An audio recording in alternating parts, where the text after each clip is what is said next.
प्रणाम करके महाराजा भर्तृहरि को अपनी गोद में ना बिठा सका, वह भला मुझ जैसे तुच्छ प्राणी को अपनी गोद में बिठाना किस प्रकार गवारा करेगा विद्यासागर जी? करेगा, अवश्य करेगा। यदि काष्ठ और धातु के सिंहासन के आते होती तो यह वफादारी का इजहार करता। अगर इसके दिव्या होती तो यह दयनीय दशा पर आंसू बहाता। अगर इसके हाथ होते तो महाराज का दामन थाम लेता, और यदि इसके पांव होते तो महाराज के साथ जाता। और आप भी उन्हें ना रोक सके? रोकना चाहा, लेकिन उस विचित्र घटना ने मुझे ऐसा प्रभावित किया कि मैं खड़ा की खड़ा रह गया। बोलना चाहा पर बोल ना निकला, साथ चलना चाहा पर कदम ना उठा। क्या बल नहीं था?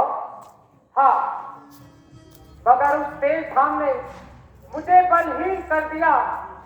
वैराग्य ने अनुराग को अति ठीक कर दिया। मैं समझता हूँ स्वामी भक्त विद्यासागर जी, मैं समझता हूँ आपकी भी उस समय वही दशा हो रही होगी जो इस समय मेरी हो रही है।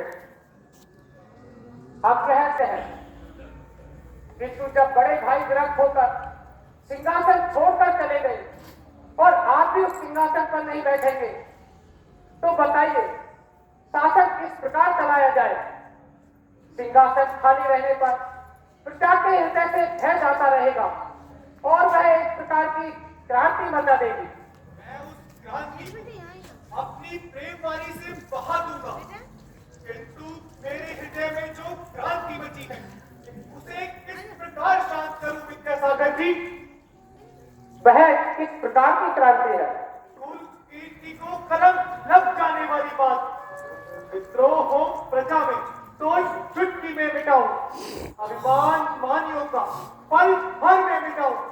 आ जाए यदि सिंह भी तो मार गिराओ, यमराज भी हो सामने तो है नहीं खाऊं।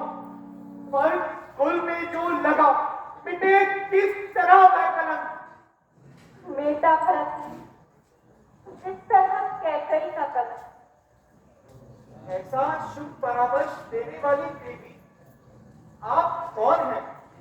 देवी बेटी नहीं राक्षसी कहो, लगाकर लाल छन तुम पर उज्जैन से तुमको निकलवाया।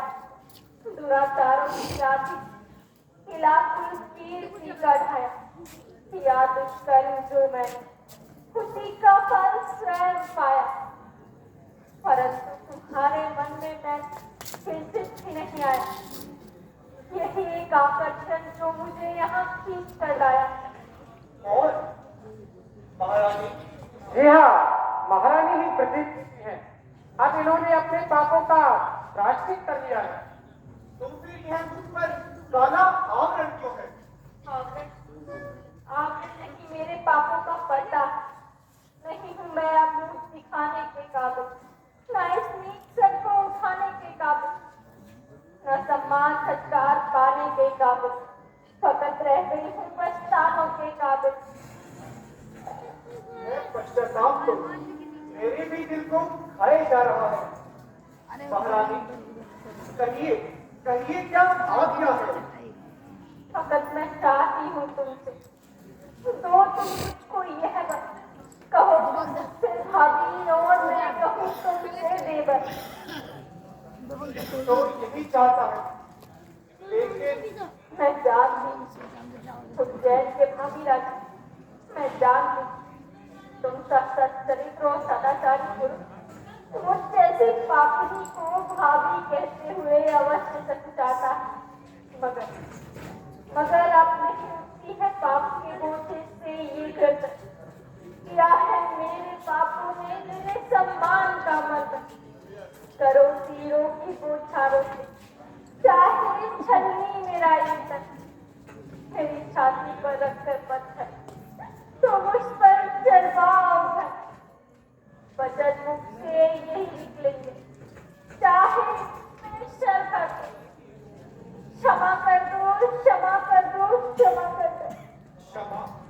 क्षमा मुझसे नहीं, अंतरात्मा से मांगी, मनुष्य से नहीं, परमात्मा से मांगी। राजा, मनुष्य होने पर कोहिनूर हीरा संसार की सर्वश्रेष्ठ मणियों में स्थान पाता है। हलाहल होने पर विष भगवान शंकर के गले में स्थान पाता है। कलंकित होने पर भी महारानी न्यायपरायण महाराजा भर्तृहरि की पत्नी है। आप इनके देवर हैं और ये आपकी भाभी है। सच कैसे हो प्रधान जी? जी तो यही चाहता है, ईश के चरणों में सर रखो, परंतु सब खोजने की बात मेरे और इनके बीच खड़ी है। मैं तो चाहता था कि भाई साहब के नाम के साथ इसका नाम भी भारतवर्ष के इतिहास में स्वर्ण अक्षरों से लिखा जाए, किंतु डरता हूँ कि बेस्वर्णाक्षर इसकी पाप कालिमा से कहीं काले न पड़ जाए। काले भी पड़ जाने विद्वानों ने बताया काले रंग से ही समस्त रंग निकलती। यदि मेरे नाम का काला कागज महाराज की आंखों में ना लगता तो लाल रंग में डूबी हुई आंखें कभी ना खुलती और विरक्त होकर अमृत को कभी नहीं पाती। उज्जैन के राजा मेरे पुत्र समान देवर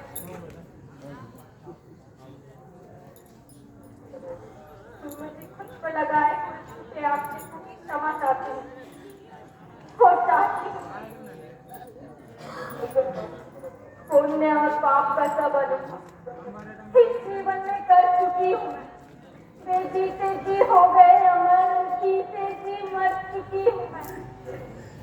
निश्चय हो गया है माता की अग्नि, आपने अपने आप को शुद्ध कर लिया है।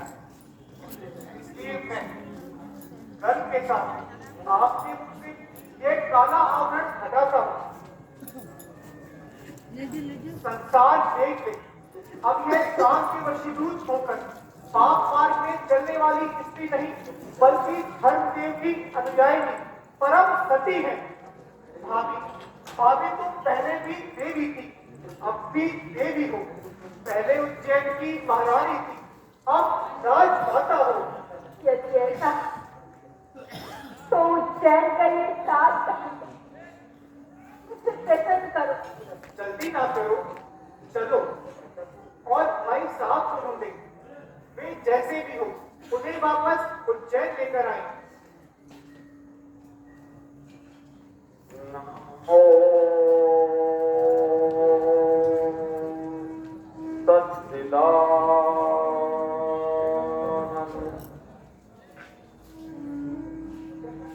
यह कंठ तो परिचित का दाम पड़ता है।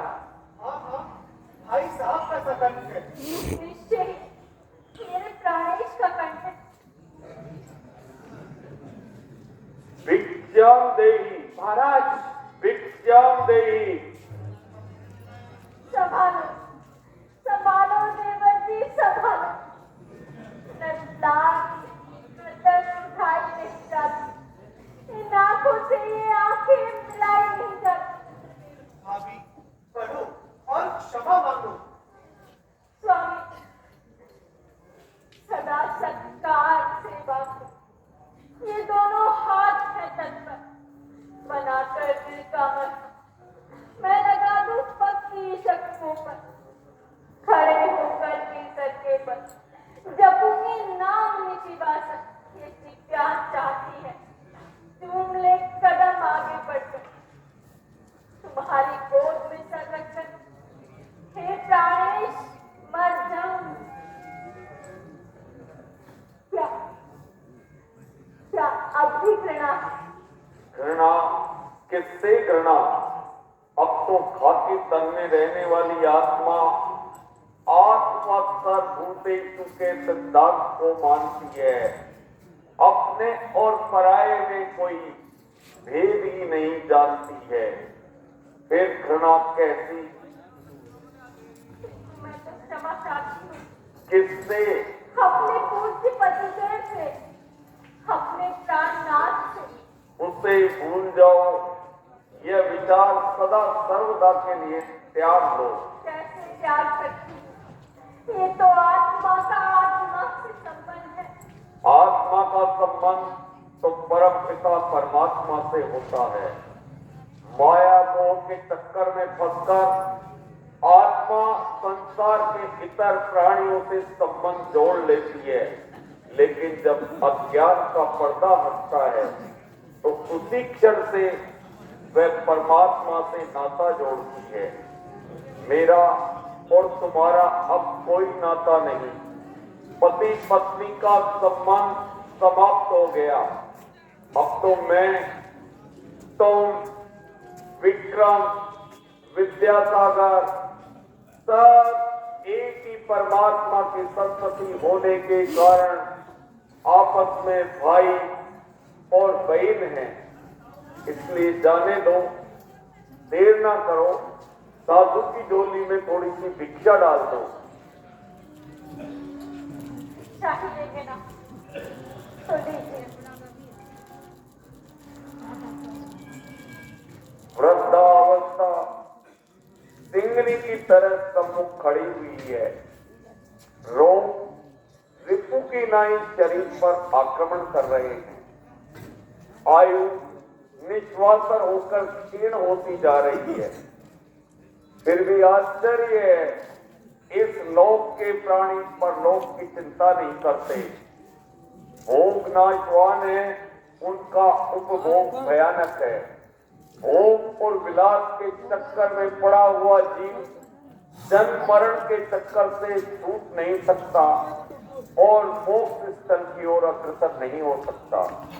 इसलिए जाने दो, साधु की झोली में थोड़ी सी भिक्षा डाल दो। ये साधन तो घर पर रहकर भी किया जा सकता है ना? नहीं, घर तो एक बंदी गृह है, जहां पर बंधु बांधवों का प्रेम हथकड़िया और बेड़िया बनकर प्राणी को जकड़े रहता है और मोक्ष स्थल की ओर अग्रसर नहीं होने देता। इसलिए जाने दो, देर ना करो, साधु की झोली में थोड़ी सी भिक्षा डाल दो। भिक्षाम देही, भिक्षाम देही। इससे बढ़ हो सकता है प्यार। भूख खड़े हैं सामने, मूर्ति मान रहा। भिक्षाम देही, भिक्षाम देही। भिक्षा ही देंगे ना तो लीजिए, भिक्षा ही लीजिए। राजा हरिश्चंद्र विश्वामित्र अयोध्या के राज्य की भिक्षा दीजिए। मैं आपको उज्जैन का ये ताज देती।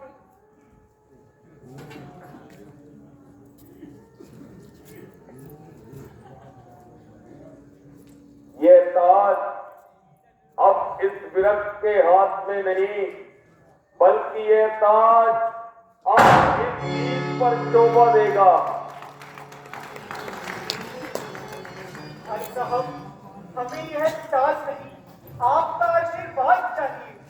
विक्रम, यह भी और वह भी मेरी आज्ञा समझकर तुम्हें इसे स्वीकार करना होगा।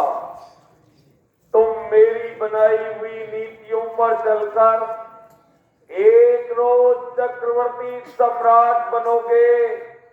तुम्हारे नाम से ही विक्रमी संवत चलेगा, ऐसा मेरा आशीर्वाद है।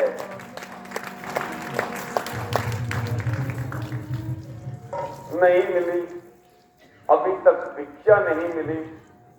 सर या हार को, बलवान शत्रु या परम मित्र को, मणि या पाषाण को, तेज या शैल को, दृढ़ अथवा नारी के प्रेम को एक समान समझने वाला मेरा मन वसुदैव कुटुंबकम की भावना धारण करके वन में सदाशिव जपते हुए आयु बिताने की इच्छा रखता है। इसलिए जाने दो, देर न करो, साधु की झोली में थोड़ी सी भिक्षा डाल दो।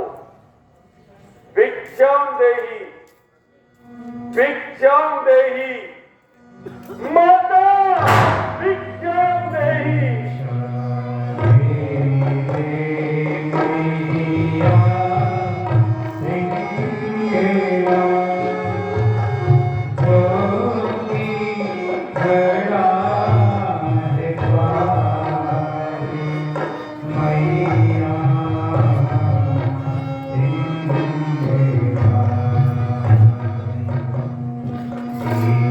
Shall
माता,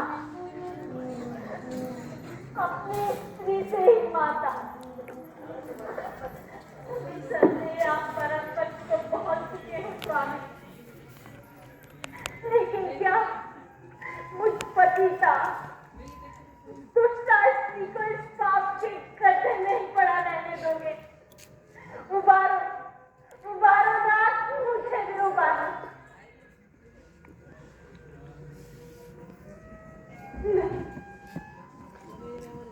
मैं खुद उठूंगी। आप पारस, मैं लोहा हूँ। आपकी चरण रज माथे से लगाकर फिर से स्वर्ण बनूंगी। भोग विलास की काली रात्रि अब समाप्त हो। अब तो वैराग्य के सूर्य को ही आग दूंगी। आपने तो विरक्त होकर अपने कसम तोड़ लिया और माता कहकर संबोधित किया, तो मैं भी भिक्षा दूंगी, पर काहे की मैं अपने प्राणों की भिक्षा दूंगी। मुझे प्राण भिक्षा नहीं, केवल धर्म भिक्षा चाहिए। भिक्षाम देहि माता, भिक्षाम देहि।